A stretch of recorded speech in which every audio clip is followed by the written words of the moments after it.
Hello, this is Bruce Youngblood, pensionsolutionscanada.com. I had a seminar recently and was asked by a fella, and ladies, the same applies in the other direction. The fella said, I do have someone in my life, but we're not married, we're not common law. Can I add that person, maybe in 2 years if I start the pension now? Well, the answer is no, um, not ever. Why is that, Bruce? Well, it is that way because otherwise pension plans would go bankrupt, all of them.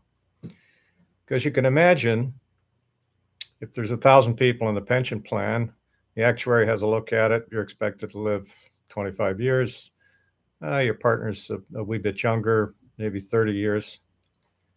You turn 75 or 80, and you hook up with someone who's 20 years younger. The math just goes right out the window. No, not a chance. So there's the answer. By the by, so if you want that person on, they'll have to go on now. And keep in mind that if you put someone on your pension, they're on. That's it.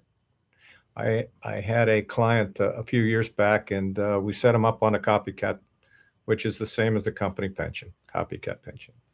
And he said, "Hey, we split up. Can you take her off my pension?" The answer is no. Can't take her off your pension. You're on, it's signed, it's done. That person is on the pension, until you or they die. By the by, I have a question of what kind of cost.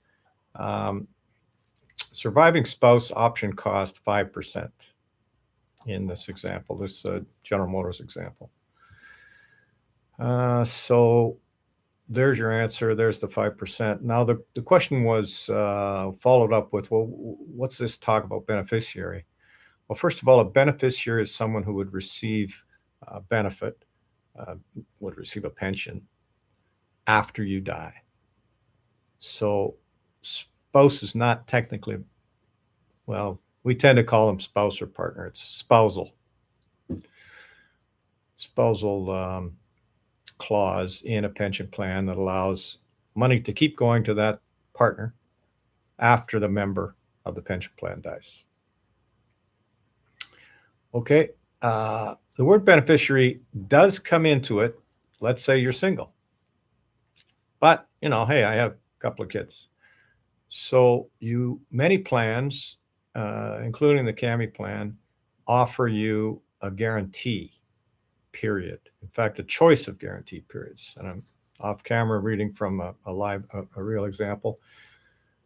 Maximum payout is single life only. You can then go to a 5-year guarantee, a 10-year guarantee, or a 15-year guarantee. That's fairly common in pension plans. And all it means is the longer the guarantee, the lower the monthly pension. So if you were here on a single life zero guarantee, you're going to be down here on a 15-year guarantee. So what does that mean? Back to the word beneficiary. So that means if this individual takes that and signs up for takes a pension, signs up for a 15-year guarantee or a copycat, same thing, then dies in year 3, then the kids will get the residual payout. The kids will receive the rest of that 15-year guaranteed period of money. Kids are your beneficiary. Okay, hope that addresses that. Any questions of such or any clarification, get a hold of me, Bruce Youngblood. Go to pensionsolutionscanada.com. You'll see my pretty face pop up. Book a 15-minute free Zoom call with me. We'll talk about you.